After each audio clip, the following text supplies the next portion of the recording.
Good morning.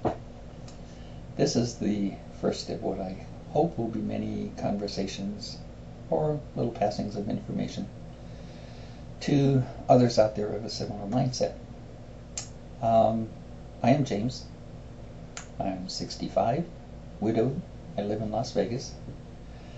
And the first thing you're probably going to ask about this little thing that you're watching is, what is my agenda? Why am I doing this? I have been a seeker, if you will, and I have found different things as I go through my life.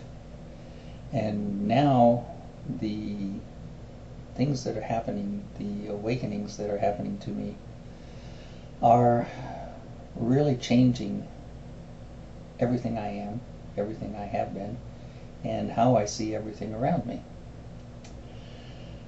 Also realizing that the planet, this Earth that we're on, is going through a shift in energies. It's changing. There are many things that we see around the world, in the world around us, that we don't quite understand. We have global warming, we have tsunamis, we have earthquakes. These are all part of the change that is coming. And not only is the planet changing, we are. And it's something that has been heralded for quite a while. You can go back to the 60s with the age of Aquarius. Things are here. Well, we're getting there. But as these things happen, as we change, the way we look at things, the way we see things, changes. Our world around us changes. So if you are of like mind, if you're looking for answers, if you're trying to find your truths, not necessarily the truth, because there really isn't any, we all have our own, you might want to follow these little conversations. If you find things here that great, that irritate you, all well and good. The thing to do, if you do find those things, is don't just condemn whatever you may hear, but investigate. Why does it irritate you? What is it saying, or what am I saying, that so shakes what your truths are that you have to get angry? So anger can be a good tool. It has been for me. And when I look at what angers me, then I stop. And I wonder, what am I angry at? Is there something out there that is making me angry? Is it fear? What is it? And generally anger comes from fear in some form. It can be such that somebody so violates your perception of what is right that it angers you. How can they be like that? How can they do this? How can they? Well, according to their perceptions, they're not.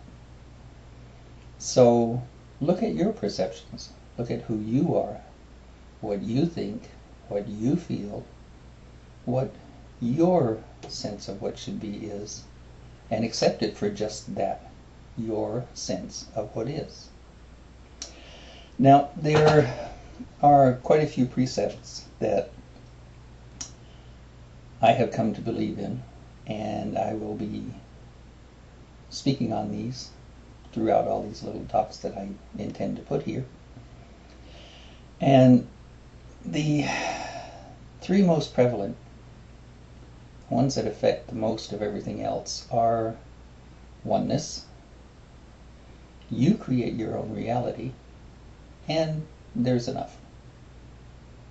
Now, those things may not sound like much, but if you accept them, take them into your heart, live them, they make a radical change in how you think, how you act, what you do, what you perceive, and in doing that, it changes your world.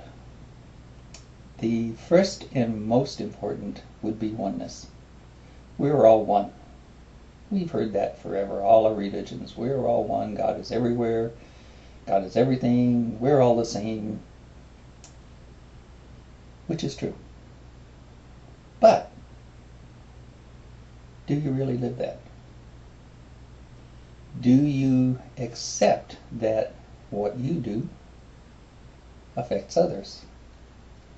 That if you are angry with someone else, you're only angry with yourself.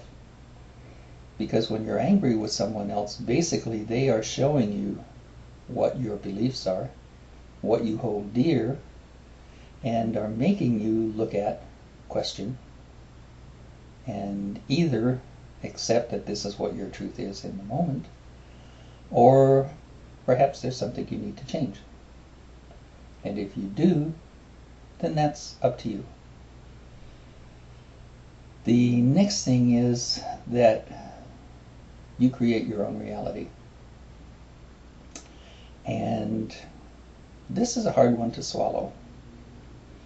Until you realize that this world around you is of your making. Nobody does anything to you. Nothing happens to you. You create it all.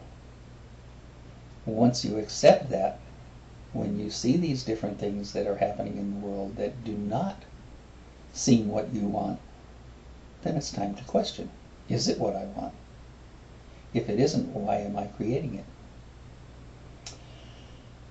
The other thing is that there is enough. And this comes back from, basically stems from oneness and so many other things. But our world is predicated on a realization of lack. There's not enough food, there's not enough time, there's not enough money, there's not enough energy, there's not enough, etc., etc., etc., whatever. The truth of the matter is, there's more than enough. There's more than enough food in the world to feed everybody. It doesn't get where it needs to at times because of the way our society is set up. And that could be a whole nother discussion, and probably will be at some time. But for today, all I want to do is get out a few basics, let you understand who I am, what I am, where I'm coming from, and why I'm doing this. Basically, from very early in life, I always knew there was something I was meant to do. And many of us have had this feeling. We know we're here. We're in this reality. There's something we're supposed to do. What is our life's purpose? Well, I am coming to the point where I think I've found the thing that I've been looking for all along. And my purpose for now is to share that with others. And you will also find that today's truth may not be tomorrow's truth. As we grow, widen our awareness, look at new things, then we change. And that's probably the only constant in this reality that we have. The one thing you can count on that will always be there is that everything will change. So there is no real constant. All there is us, what we perceive, and how we react to that.